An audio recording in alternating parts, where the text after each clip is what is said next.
بسم الله الرحمن الرحيم الحمد لله وحده والصلاة والسلام على من لا نبي بعده. Dear respected viewers, Assalamu alaikum wa rahmatullahi wa barakatuh. Welcome to Ask Eman, your weekly Q&A show where you ask question and the respected guest answers in light of the Quran and Sunnah. To dial in directly to the studio, it's 0203 515 0769. If you would like to drop us a text on WhatsApp, then it's 0742 239 8833. Should you choose to email us, then it's askeman@emanchannel.tv, and alternatively, you can also leave us a message on our social media platform, i.e. Facebook page and YouTube channel. And please do not forget to like our Facebook page, subscribe to our YouTube channel, and follow our Twitter handle and Instagram page. And in this program will not only be broadcasted live from the studio of Eman Channel, watched on Sky 757, but also you can watch us live and repeat later on Facebook page and our YouTube channel.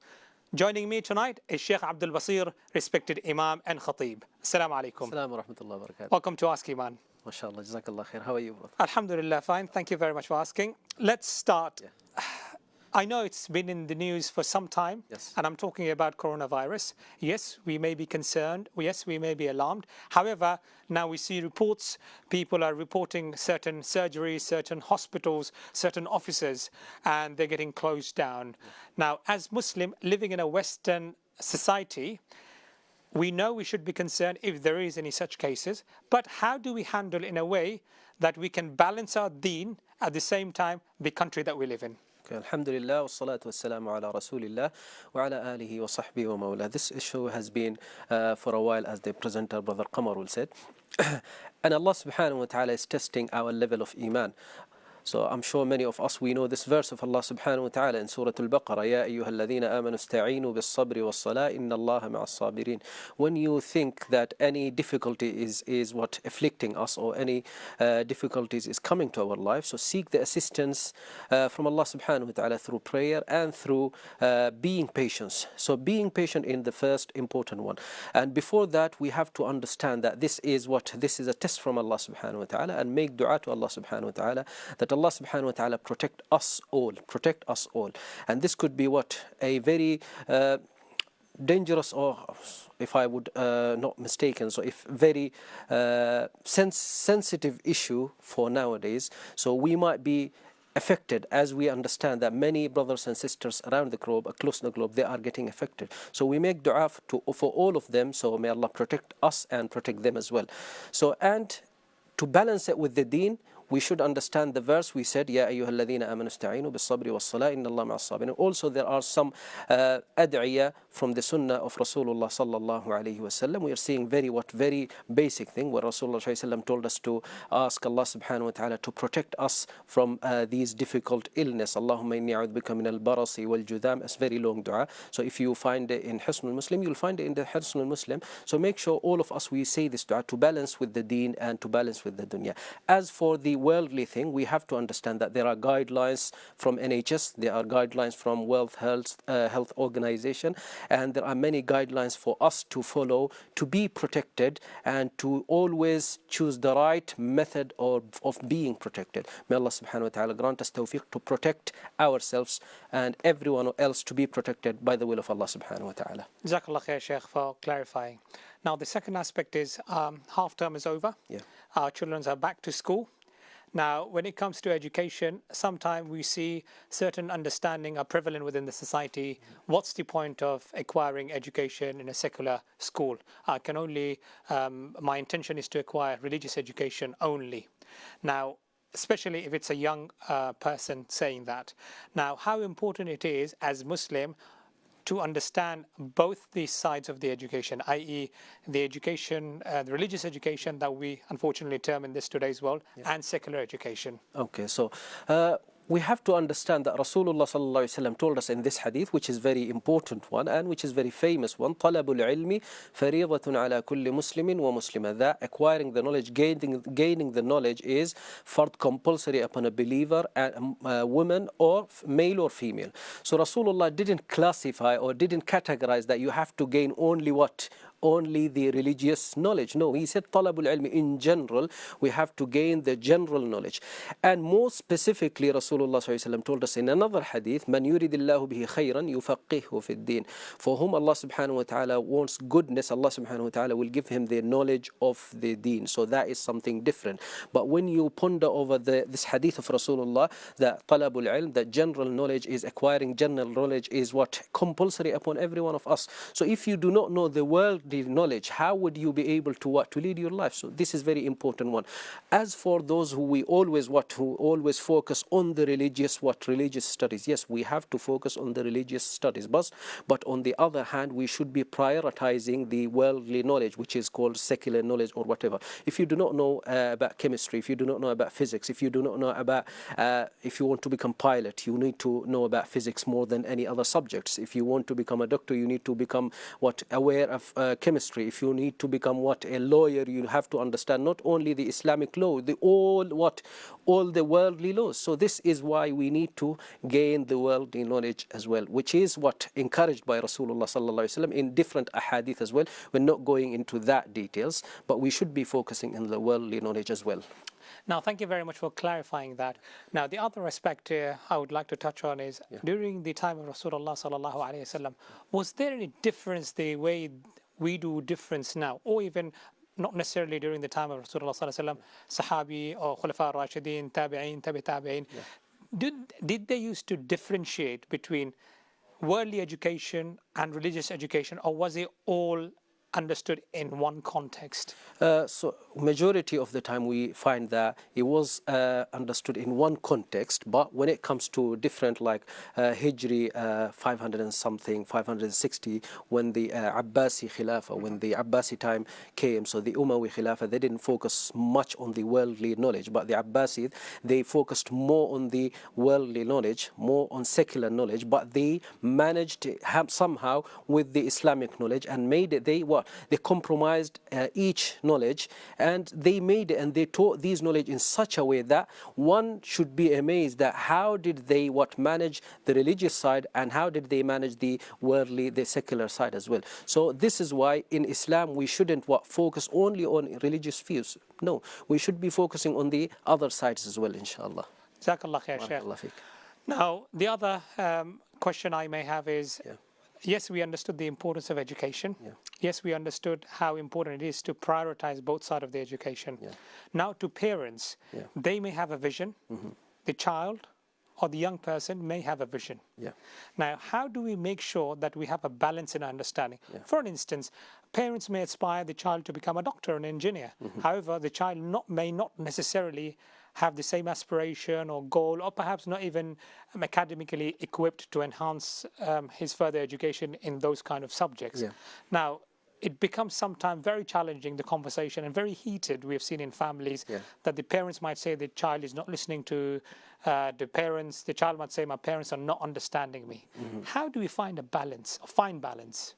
So finding balance, first of all, for our parents, they have to be aware that they should understand their mentality. They should read the mind of their children, what they want to become and how they should improve in their education. So we shouldn't enforce or force our children to do something which they are not interested in. So they might lose the track. This is one of the sunnah of Rasulullah sallallahu alaihi wasallam as well. So Rasulullah sallallahu alaihi wasallam, whenever he saw any potential in any Sahabi, he would advise him he would advise that specific Sahabi to move forward and on that subject he is doing. Subhanallah. So this was the sunnah of Rasulullah sallallahu alaihi wasallam. We should be prioritizing the mentality, prioritizing the expectation of our children, for them to be a better citizen, for them to understand what they are, and we are there for supporting. We should be supporting them in achieving whatever they want to achieve. But on the other hand, we should be supporting them not to go too much on there, or not to be too much burden on themselves. And this is how should be balanced And for the parents, they have to be, this is why nowadays we've got many parenting course. That's correct. There are a lot of modules, courses, professional courses out so there. sometimes we don't understand our children, so this is very sad thing. So we have to understand our thing, the way they talk, the way they are communicating with us, the way they are dealing in the family. Sometimes the children, they would do something at home that you are not liking, but this is a way that they're seeking your attention. They're seeking the attention of the parents. And also we need to understand there's a difference in culture. Of course. There's difference in understanding. Yes. So do we not have to then bridge the gap that is there between the generation? Exactly. Also, we have to understand the context, the environment, the atmosphere that we are living. So it might be like I'm living in a society where I'm saying whatever I'm saying, it is getting, or my child is listening to me. But you might be in a society that you have freedom, your child have freedom, or your child who is nowadays a young person, he has his own choice, his own freedom. So how should you balance with his freedom and your culture, your religion? So you have to compromise everything, put everything on the right track. So if we can do this, we can make our children better citizen and better in terms of their future. Jazakallah khair. Now that's a very important nasiha the Shaykh has given it to us. Now we have to understand our children. At the end of the day, we need to remember they are our children. They are the future ambassador of Islam. And if we do not understand them, if we do not understand their need, who else is going to understand? And for us to do that, we need to first sit down with them, have a conversation with them, have a free and frank, open conversation with them, and find out what the differences are, what is their opinion, what is their goal in life, and then we can, inshallah, work together for a better future. With this, it's time for a short break. We'll be right back in a few moments. Do stay tuned with us. You're watching Ask Eman. Thank you very much.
Welcome back to Ask Eman, your weekly Q&A show. To dial in to ask your questions and get it answered here live from the studio of Eman Channel, it's 0203-515-0769.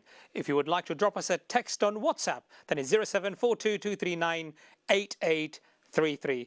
You can email us at askeman@emanchannel.tv, and also don't forget to leave us a message if you think that is appropriate for you on our social media platform, that is Facebook page or YouTube channel. Joining us tonight, Sheikh Abdul Basir.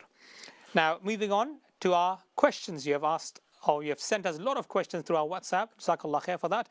And if you would like to join in directly, then please do not hesitate. Pick up the phone, and all the necessary details are at the bottom of your TV screen. Sheikh, let's move on to the questions. The first question, Assalamu alaikum. My question is related to Umrah. Can we do Umrah on behalf of someone who has recently passed away? Okay, Bismillah, Alhamdulillah, salatu wassalamu ala Rasulillah. So, there hasn't come anything about the Umrah, but Rasulullah SAW told us in the hadith about the Hajj. So if anybody hasn't done Hajj, we can do Hajj on behalf of that person. But basing on that fiqhi mas'ala, majority of ulama, they said, it is allowed to do Umrah on behalf of someone if that person hasn't done any Umrah, but it is not anything from the Sunnah. And there is a practice in our society that we do Umrah for someone, which is not bad, and majority of the ulama, they said yes, we can do this. Well, what about if the person who is planning to do Umrah for someone else, if he hasn't done Umrah himself? No, it has to be, you have to do your own Umrah first, and then you do on behalf of someone else. Similarly with the Hajj, you have to do your own Hajj first, then you do someone else's Hajj. Yeah. Jazakallah khair, Sheikh, for that. And now before we move on to the question, let's move on to our caller and see who's on the line. Assalamu alaikum. Assalamu alaikum wa rahmatullahi wa barakatuhu, to yourself and Sheikh Abdul Basir. Wa alaikum assalam wa rahmatullahi wa barakatuh. Thank you very much for joining with us. How can we help you? My question is that if during the Salah, in one rak'ah, I wish to recite 2 surahs from the 30th juz of the Quran. So is it must that those surahs should be one after the other in the tartib as well, or could it be far apart from each other? What is the preferred advice? Clear? Loud and clear. Any other question? That's it. Jazakallah khair. Barakallah fiqh for such an important question. And once again, thank you very much for calling into the studio live. And now let's move on to the answer. Sheikh. Okay, Alhamdulillah, mashallah, you've asked a very important question. So yes, you can add any surah in one rak'ah after reciting Surah Fatiha. You can add how many surahs, whatever surahs you wish to recite. As Allah subhanahu wa ta'ala told us in the Quran, فَقْرَأُوا مَا تَيَسَّرَ مِنَ الْقُرْآنِ. Read from where you find easy from the Quran.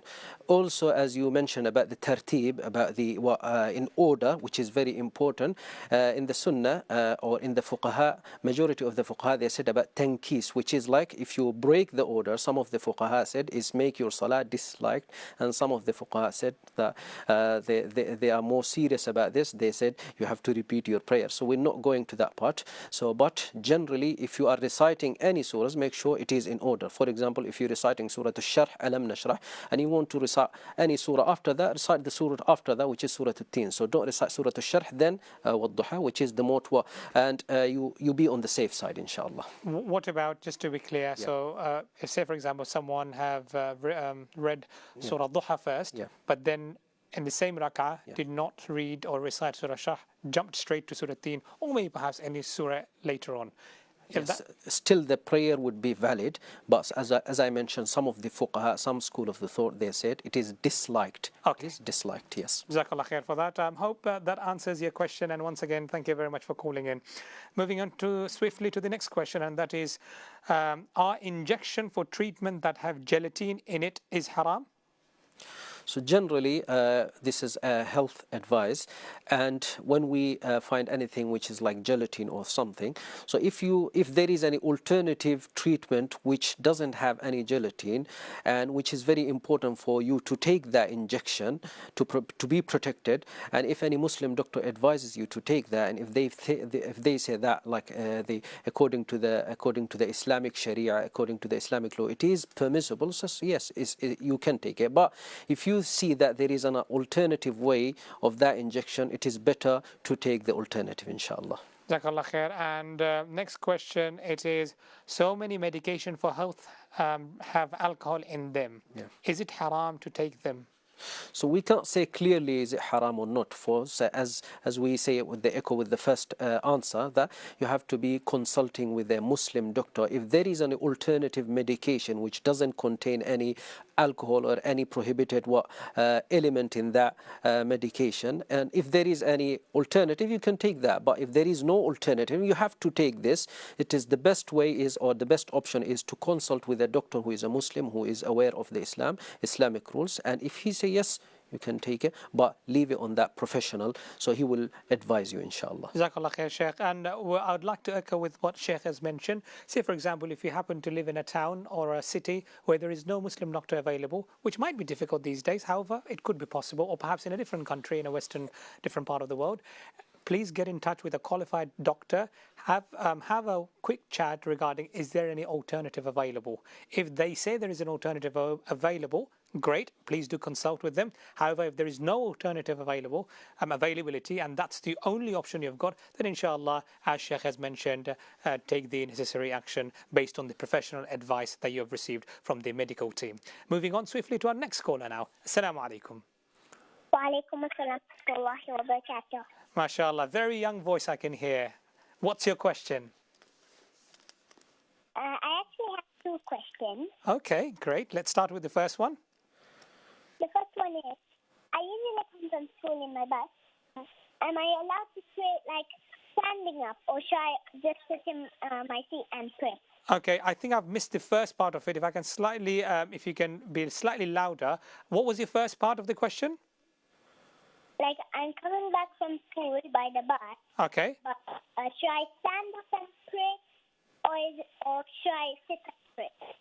I think I'm missing. Sheikh, did you get that question? So she says standing up or sitting down. Yeah. So I can get this stand. Are you speaking on a mobile phone? I think the reception is not too clear. So I did get it, what you're saying about standing or sitting down. So what's exactly, if you can repeat it again, apology for the inconvenience. What is it exactly again? If you're standing or sitting down in a bus? I'm coming back from the bus. By the time it's after prayer and I need to pray in the bus. Oh, I see. Should I stand up or pray, or should I sit and pray? Very nice question. Very interesting question. Okay, understood that. What's your second question? My second question is that if we are praying while traveling, Okay. like when we're praying, how do we know if it's the real Qibla? Even if we're not praying the real Qibla, is it fine to pray, or should we pray again when we get to our destination? Very good question. Very good question. How old are you, if you don't mind me asking you? I'm 8 years old. 8 years old, mashallah, mashallah. At a very young age, you've asked a very, very important question. Mashallah. Thank you ever so much, and congratulations to your parents. Definitely, we must say, Sheikh. Thank you ever so much for asking such an important question. Yes.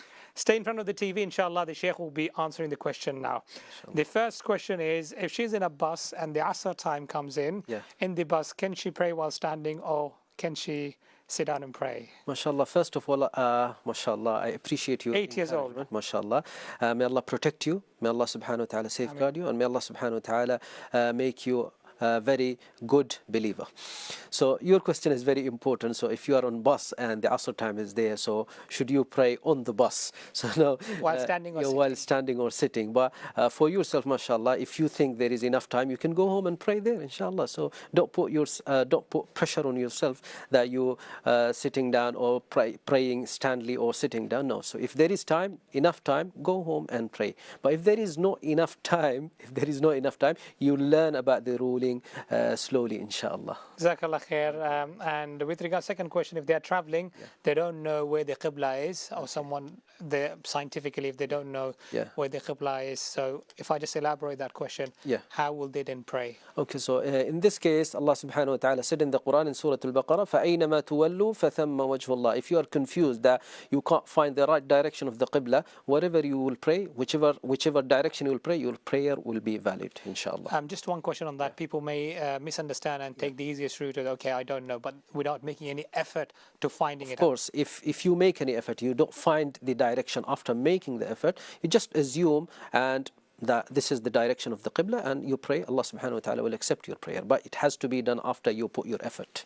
Jazakallah khair. And these days, whatever phone you use, there are so electronic or digital compasses are available. Inshallah, you can use make use of that. And secondly, as Sheikh has mentioned, I'd like to congratulate such a young sister calling in live into the studio. I must say that she has got the courage to phone in live into the studio and ask such an important question. And with regards to your salah, as Sheikh has mentioned, do not put yourself at risk while you're in the bus, and do not put others at risk. So inshallah, if you have enough time, as Sheikh has mentioned, do come home and pray your salah. And if there is any other information or any other knowledge you would like to acquire, get in touch with your parents as well. Inshallah, they will be in touch with a qualified scholar. Now, before we move on to the break, Sheikh, important question. Yes, how do we motivate our younger generation to ask these kind of intelligent questions in 10 seconds? Feel free. So if you don't feel free to ask the question, you wouldn't be asking any question. Feel free that I need to learn about my religion, and what I am free to learn about my religion. So if you read the history of Rasulullah, you'll find many children, they came and they asked him questions. Jazakallah khair. And in today's age and time, age is not a restriction. Alhamdulillah, we can see a lot of young people are asking more questions that perhaps we might even have never thought about it. Inshallah, we'll be continuing with these questions more after a short break. Do stay tuned with us. We'll be right back in a few moments. You're watching Ask Eman. Thank you very much for being with us.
Welcome back to Ask Iman in conversation with Sheikh Abdul Basir, respected Imam and Khatib in London. If you would like to join in live through the studio, then it's 0203 5150769. Alternatively, you can drop us a text on WhatsApp, and the telephone number, or in fact the mobile number, is 0742 239 8833. You can also email us and in fact drop us a message on our social media platform, and all the necessary details are at the bottom of your TV screen. And please do not forget to like our Facebook page, subscribe to our YouTube channel, follow us on our Twitter page or Twitter handle and Instagram page. Moving on swiftly to our next question on WhatsApp. Sheikh, the next question is, what is the ruling of doing masah on the neck? Is it from the sunnah? It hasn't been reported any hadith that Rasulullah sallallahu alaihi wasallam would do masah on his neck. But there is another hadith that Abu Hurairah radiyallahu anhu, however, he has done, or he had wiped his neck, and which is his own amal. But based on that, some of the ulama, they said it is good to wipe your raqaba or wipe your neck, but it is not from the sunnah. Jazakallah khair, Sheikh. Moving on, but before I move on to the next question, let's see who's on the line. Assalamu alaikum. Wa alaikum salam. Yes, brother. Thank you very much for joining in. What's your question? Yeah, I have two questions. Please. Yeah, my first question is how to stay steadfast upon salah. Okay, good question. Yeah, that's the first question. Okay. And the second question is, you see, when you learn an Arabic language, is it good to listen to Arabic even if you don't understand, so you can pick up vocabulary? Okay. Yeah, so that's my second question. Jazakallah khair, Sheikh. Sheikh, is it clear to you? Yes, so what was the first question? Okay, it's clear, inshallah, and you can listen to Sheikh's answer. He will be giving it now in a few moments. The first question is, how can someone be steadfast on salah? Steadfast on salah is you need to build up the tranquility, you need to build up the khushu'. So you have to understand that there is a hadith where Rasulullah ﷺ told us that you have to think that you are standing in front of Allah subhanahu wa ta'ala. And there is another saying that if you think that okay, no one is looking to me, you have to understand that Allah subhanahu wa ta'ala is looking to you, and you are actually in conversation with Allah subhanahu wa ta'ala. As there is a hadith of Rasulullah ﷺ where he said, as-salatu mi'raj al-mu'min, the prayer is a journey with Allah subhanahu wa ta'ala for a believer. So you are in conversation with Allah subhanahu wa ta'ala. If you just keep that in your mind, that you are very devoted, and you are very eager to get in your conversation with Allah subhanahu wa ta'ala, that will give you the more tranquility in the prayer and will build up your steadfastness, inshallah. Jazakallah khair. But I would like to add a little bit on that question. Say, for example, a lot of time as an imam, I'm sure you receive certain questions about waswasa in the salah. So you're standing in the salah, the entire world, if you've forgotten it, you get reminded in the salah. Of course. Now, how can someone then make sure their focus is still there on the salah? Yeah. So if these kind of things, of course, these kind of comes to you when you are praying, when you are in prayer. So, but if those things comes, you have to focus more on the salah, focus on the recitation, focus on your actions of the prayer, focus in your ruku', focus in Subhana Rabbiyal Azim, Subhana Rabbiyal Ala. This is why in the prayer there is constant adhkar. While you're standing, there is dhikr, reciting. While you are going to ruku', there is dhikr. While you're going to sujood, there is dhikr. While sitting in tashahud, there is dhikr. So you be in constant ibadah, not to the worldly thinkings doesn't divert your attention from the prayer, inshallah. Jazakallah khair, Shaykh. And secondly, the last question is Arabic language. Is it good to listen or learn, say for example, listening to Arabic vocabulary, etc.? So this is something about the linguistics. Correct. So if you want to build up your lingual pronunciation or whatever, why not? Yes, even the way we are understanding learning English, similarly you can understand and learn Arabic by listening and reading. But for the purpose of reciting Quran, that will give you more rewards. If your intention is that I need to build up my Arabic or my language to understand the Quran, to recite the Quran much more perfectly, correctly, so that you will get reward as well, inshallah. Jazakallah khair, Shaykh, and I hope that answers your question. Moving on swiftly to our next question on WhatsApp, and that is it okay to pray one rak'ah of witr, or does it have to be 3? So the witr itself, it means one rak'ah, but the witr has to be prayed with the shafa' and witr.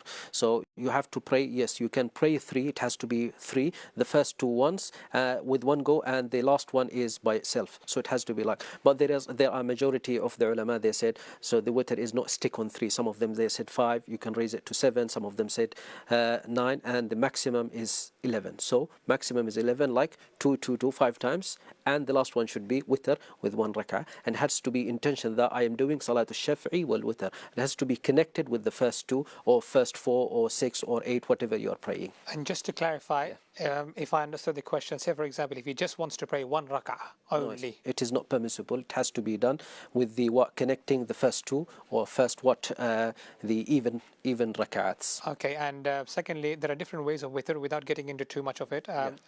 Is there any particular way you would recommend, or any ways? The particular which is more authenticated in the sunnah is after you do 2 rak'ahs together, you do assalamu alaikum, you finish them by assalam, and the next one you pray it by itself. The 1 rak'ah which is witr, you pray it by itself. However, there is another opinion which is authentic as well. The Hanafi madhab, they've taken that they pray these 3 rak'ahs together with one sitting in between. Majority of them, both of these opinions are authenticated, but I personally would prefer the first one. Jazakallah khair, Sheikh. And let us also make sure we see a lot of times we find ourselves immersed and engaged in a debate that has got no point and no value, just merely debating on how many rakat witrs are there or how should one pray witr. So let us also make sure that we don't engage in any unnecessary conversation. But thank you very much. Normally we get this question during Ramadan, but alhamdulillah, very well ahead. Ramadan is very close to us. That is indeed true, because this is one of the questions we often hear it during Ramadan about witr. Now moving on swiftly to our next question, and that is, what is the reward of memorizing the 99 names of Allah? Allah subhanahu wa ta'ala said in the Quran that وَلِلَّهِ الْأَسْمَاءُ الْحُسْنَى فَادْعُوهُ بِهَا. Allah subhanahu wa ta'ala has got beautiful names. So when you are calling Allah subhanahu wa ta'ala, call Allah subhanahu wa ta'ala through His name. The reward of memorizing or knowing the names of Allah subhanahu wa ta'ala is very important, that you know about your creator, you know about the qualities of Allah subhanahu wa ta'ala, you know about what things of Allah subhanahu wa ta'ala, like Allah is Razzaq, He is provider, Allah subhanahu wa ta'ala is Sami', He listens to us. So when you connect all of these names with Allah, of Allah subhanahu wa ta'ala with your life, your relationship with Allah subhanahu wa ta'ala will be increasing. And this is the main important thing of memorizing or knowing the names of Allah subhanahu wa ta'ala. And when you elaborate more on what وَلِلَّهِ الْأَسْمَاءُ الْحُسْنَى فَادْعُوهُ بِهَا, Allah subhanahu wa ta'ala actually is telling you that call me through the name of Allah subhanahu wa ta'ala, inshallah. Jazakallah khair. And there's another common mistakes we see within our society, that we do have names like yourself, Basir.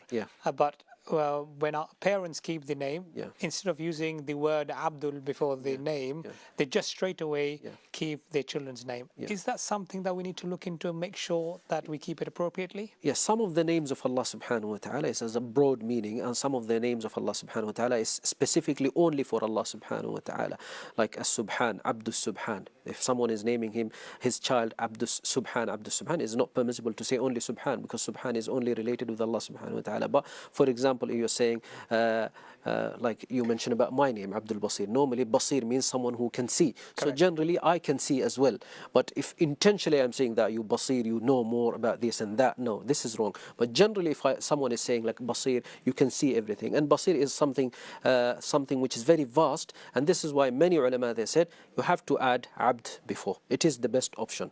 If some of the ulama even, they said it's not allowed to call the name of Allah subhanahu wa ta'ala, to call someone just only to mention him by name. You have to add the Abd. Thank you ever so much for clarifying. And this brings us to another thing that we have to always take into consideration, that whenever we keep beautiful name for our children, always, if Arabic is not our first language and if we are not aware of the meaning of the name, let us get in touch with a qualified scholar or knowledgeable person so that we can understand the meaning before keeping the name of our children. Moving on now to our next caller. Let's see who's on the line. Assalamu alaikum. Assalamu alaikum. Wa alaikum salam. Sheikh, I'm calling Wa alaikum salam wa from rahmatullah. the Republic of Benin. Yes, a question. What's your question, sister? Please, I'm finding it difficult to gather my zakah money. When I try to gather, something come across. I don't know what to do. Okay, let's understand the question. Did you say that you're finding it difficult to calculate zakat money? I find it difficult to gather the zakat money. When I try to gather, something come across. Okay, I think your line is slightly not clear. So I understand you're finding it difficult to gather zakat money. And then what's the next question or the sentence? I want you to pray for me so that I'll make it possible to pay the zakat money. Okay, fine. I think we've understood the question. Thank you very much for asking such an important question, Sheikh. We're coming to a break, but in short, sister is finding it difficult to gather zakat money. Now, there are two approaches to that question, but if you can just answer in general, what if someone is finding difficult, how should one then plan? In general, if you are finding it difficult to calculate your zakat or to gather your zakat money, so on the day you are paying your zakat, it has to be any specific day, that this day of the year I pay my zakat. For example, if you pay your zakat on the 10th day of Ramadan, so on the 10th day of the Ramadan, whatever you have, whatever money you have, pay the zakat based on that money you have. This is the best option, inshallah. Jazakallah khair. Hope that answers your question, and may Allah make it easy for all of us. It's again time for another break. We'll be right back in a few moments, but that doesn't mean you can't call in. You can get yourself called in directly to the studio and book yourself the queue. So the telephone number is 0203 515 0769. Alternatively, you can text us on 0742 239 8833 on WhatsApp. We'll be right back in a few moments. You're watching Ask Iman live on Eman Channel, watched on Sky 757. Thank you very much.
Welcome back to the last segment of Ask Eman, your weekly Q&A show, where you ask a question and it gets answered by our qualified and esteemed scholar in the studio. To directly dial into the studio, it's 0203 515 0769. And if you would like to drop us a text on WhatsApp, then it's 0742 239 8833. Alternatively, you can email us at askeman@emanchannel.tv, or you can leave us a message on our social media platform, i.e. on Facebook page or our YouTube channel. And please do not forget to like our Facebook page, subscribe to our YouTube channel, and follow our Twitter handle and Instagram pages. Before we went on to the break, our sister all the way from Republic of Benin in West Africa, she called in, and our producers have been very kind enough to ask the question further and got it clarified. So inshallah, I'll be discussing this question more in detail. But before that, joining with us tonight is Sheikh Abdul Basir. Now, Sheikh Abdul Basir, the last caller in the previous segment, I would just like to talk and touch a little bit more in details. Basically, she struggles to gather zakat money. What she basically meant is every time she tries and saves money for zakat, it ends up being spent either due to financial difficulty, say for example, her mother may need the money, children may need the money, or whatever the situation is. So then at the end of the year, she did not have any zakat money saved. And now she's in that constant dilemma. What should she do? Or I mean, what is the act of ibadah? Is she violating? So she is concerned about that. How would you address? First of all, Rasulullah told us in the hadith that afdal sadaqah, one of the best method of the sadaqah is spending on your family. So the sister, you are not making or not being able to gather your money to or wealth to pay the zakah, and you're spending that on your family. Alhamdulillah, this is the one of the best option or best sadaqah ibadah. So you're not doing anything wrong. You are rather you are doing a great job, which is prescribed by Rasulullah. So never think that I am doing something wrong and I can't pay my zakah. So your zakah is Allah subhanahu wa ta'ala didn't make the zakah burden on you. So if you can make or if you can save, then you need to make or pay the zakah. If you cannot save, Allah subhanahu wa ta'ala is so merciful. Why would you pay zakah? Subhanallah. Wallahu a'lam. Just to clarify here, some people may use the easy route, and that we have to put our plans in place to make sure that we save zakat money at most possible. We have to plan it. Yes, of course. And then if it's not possible, like the situation in sister's case, then that's appropriate. Is that what you're saying? Yeah, of course, Jazakallah khair. And apology, my dear sister, we couldn't hear you clearly, and I appreciate that. Obviously, you're calling all the way from West Africa. Much sincerely appreciated your valuable time and calling into the studio directly. Inshallah, keep watching, and if you still have any question that is left unanswered, then please call us back, or you can leave us a message on our social media platform, or you can also email us. Moving on swiftly to our next question, and that is, what is the best charity? Now, the viewer have also asked further question, such as building a masjid, sponsoring an orphan, planting an olive tree, building a well, whatever it is. What is the best form of charity? So best form of charity, Rasulullah sallallahu alaihi wasallam told us in the hadith that the charity which you do it hiddenly. So you hide your charity from anyone. And always, and also Allah subhanahu wa ta'ala knows about this. No one else knows about this, and you do it hiddenly. So this is the best act of charity. Yes, you can, as you mentioned, that you can build a well without telling nobody, and only Allah subhanahu wa ta'ala knows it. You can sponsor an orphan without telling anybody, only you, in between you and Allah subhanahu wa ta'ala. So this is the best form of charity. But I just wanted to clarify, because the brother perhaps or sister perhaps the intention would be, is there any charity better than the other? For example, is it better for me to build a masjid, or is it better for me to sponsor an orphan, or is it better for me to plant an olive tree?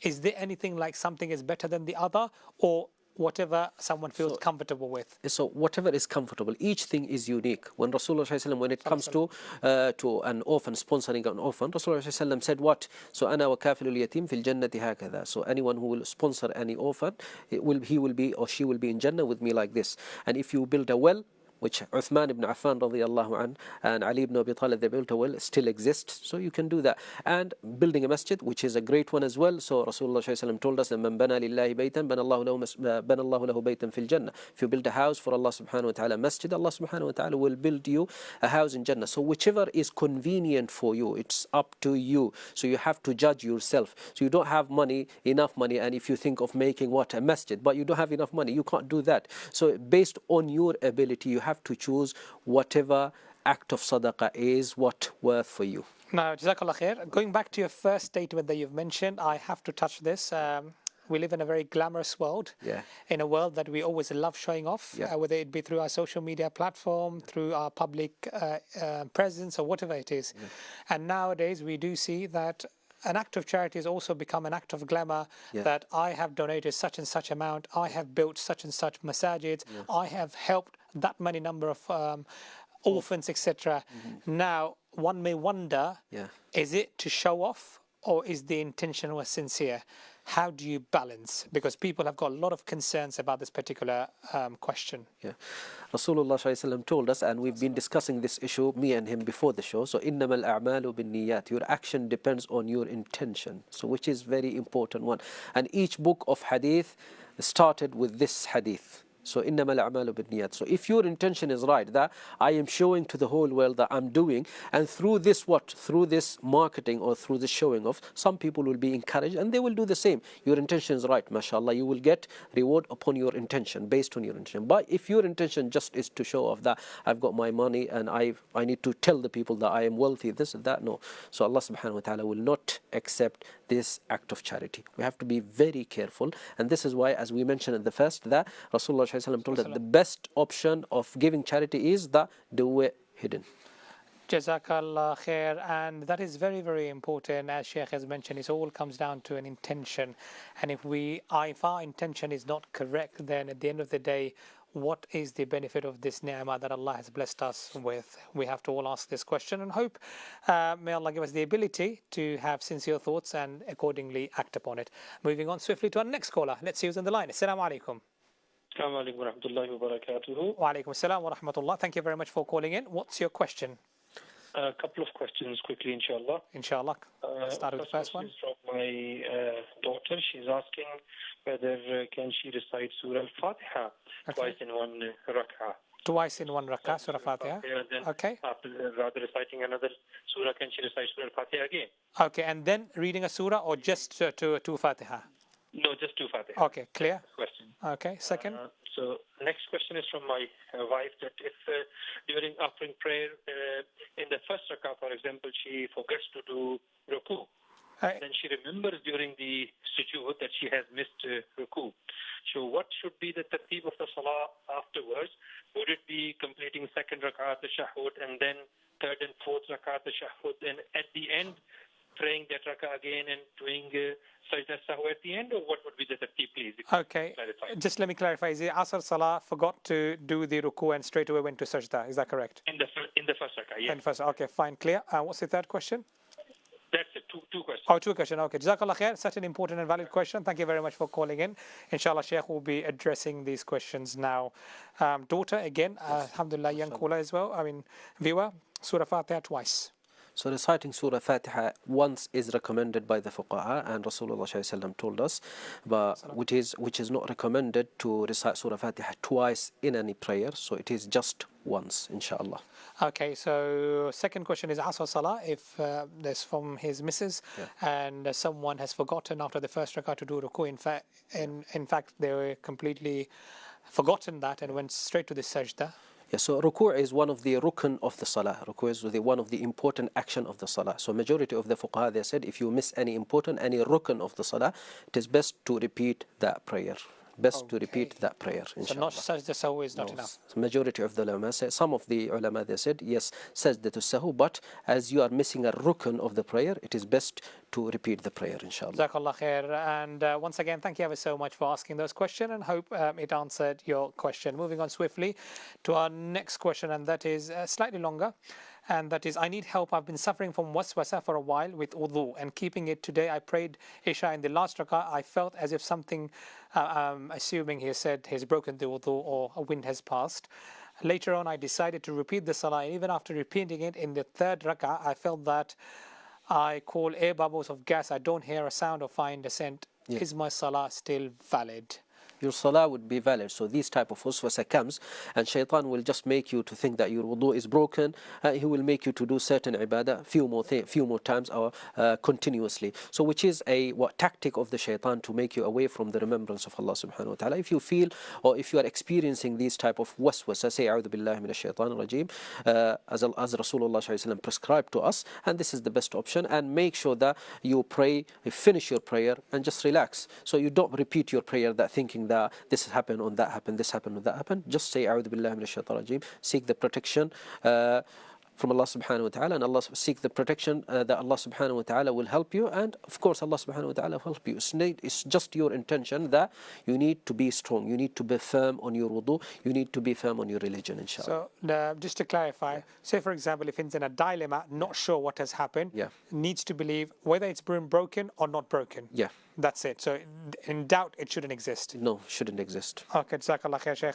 Thank you very much, Sheikh. That's all what we have time for. Inshallah, we'll join again next week or perhaps another time. Inshallah, barakallah feekum.